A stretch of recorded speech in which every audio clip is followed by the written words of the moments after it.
नमस्कार दर्शक बंधु आज वीडियो रे मु कुकुर सहित जड़ित 10टी संकेत विषय कहवाक जाऊँगी।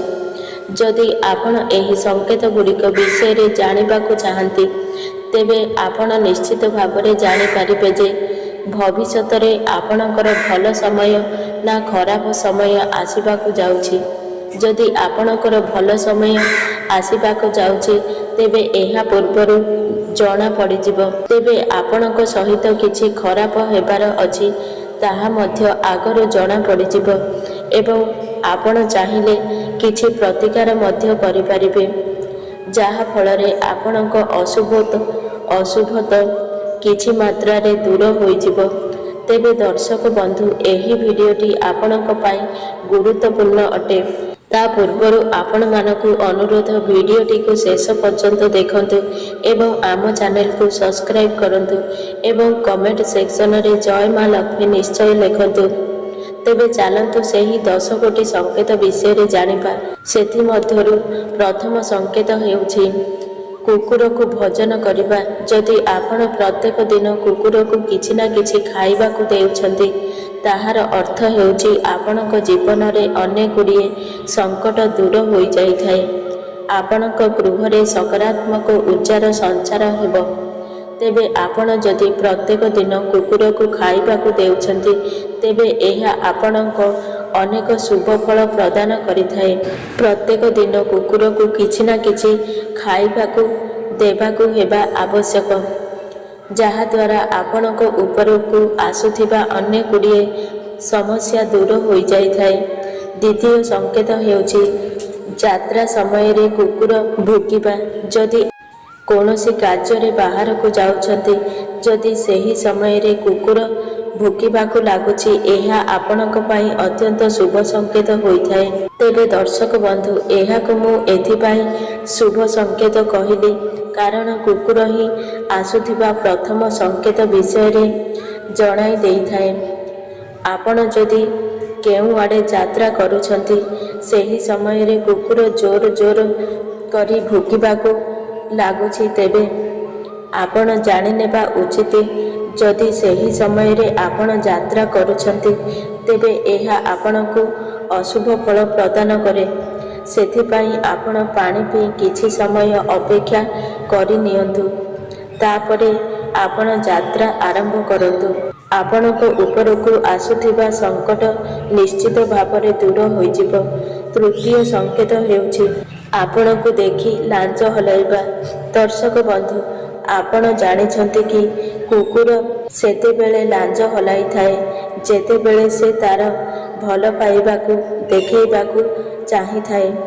आपणक प्रति तार स्नेह और ममता को प्रदर्शन करबाकू से आपणकू देखि तार लांच हलाई थाए। तेबे आपणकू देखिकी कुकुर जदि लांच हलाए तो आपणक पाई अत्यंत शुभ संकेत अटे। चतुर्थ संकेत हेउछि आपण देखंती कुकुर निजकू निजे कुंडाई होउथिबार। दर्शक बंधु कुकुर निजकू कुंडाई होउथिबार आपण साधारण कथा बोली भाबुथाओ। से अपरिष्कार अपरिच्छन्न हेतु तार देह कुंडाई होउछि, मात्र एहा आपणक पाई गोटे संकेत होइथाए। जदि आपण सखाळु सखाळु कुकुर निज देह को कुंडाई होउथिबार देखुचंती तेबे एहा शुभ संकेत होइथाए। एहा आपणकू अचानक धन प्राप्तिर संकेत देइथाए। दर्शक बंधु कुकुर को रुटी खाइबाकू देबा हेउछि आपण आपणक शत्रु को विनाश करने सहित समान होइथाए।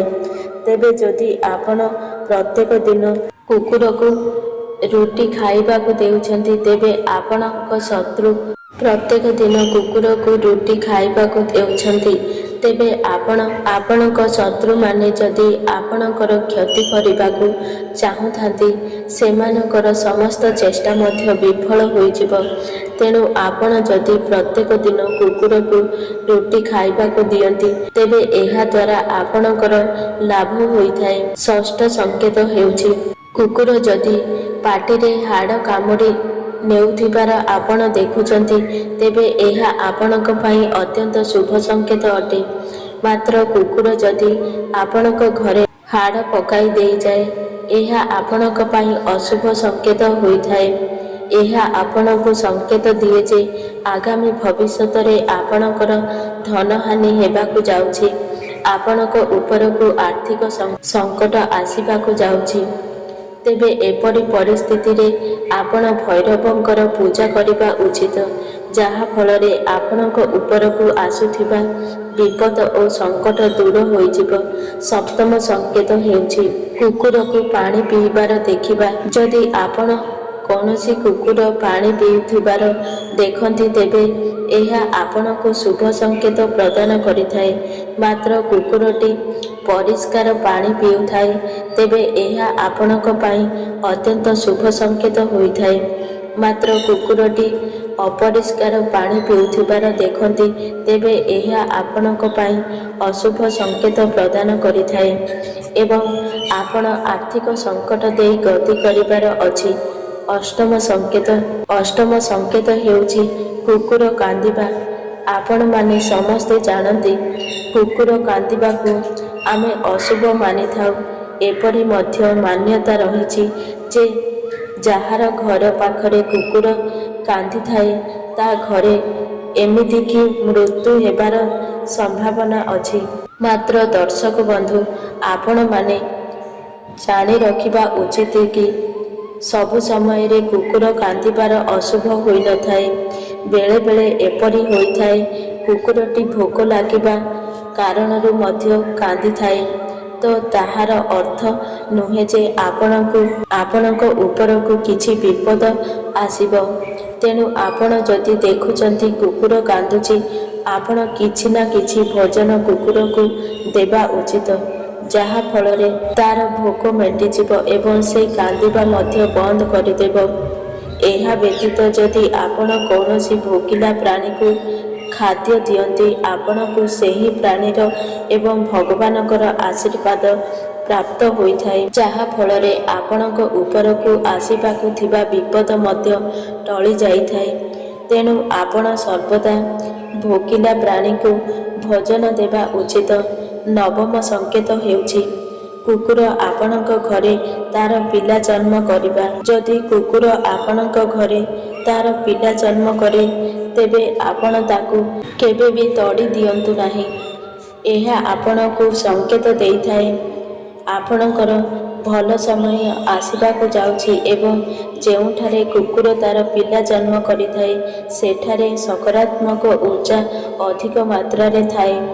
ଦର୍ଶକ ବନ୍ଧୁ, ଯେଉଁ ଘରେ ସକାରାତ୍ମକ ଉର୍ଜା ଅଧିକ ମାତ୍ରାରେ ରହିଥାଏ ସେଠାରେ ମା ଲକ୍ଷ୍ମୀଙ୍କର ବାସ ହୋଇଥାଏ।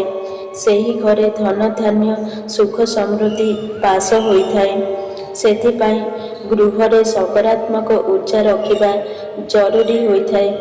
ଦଶମ ସଂକେତ ହେଉଛି କୁକୁରଙ୍କର କଳି ଝଗଡ଼ା ଲାଗିବା।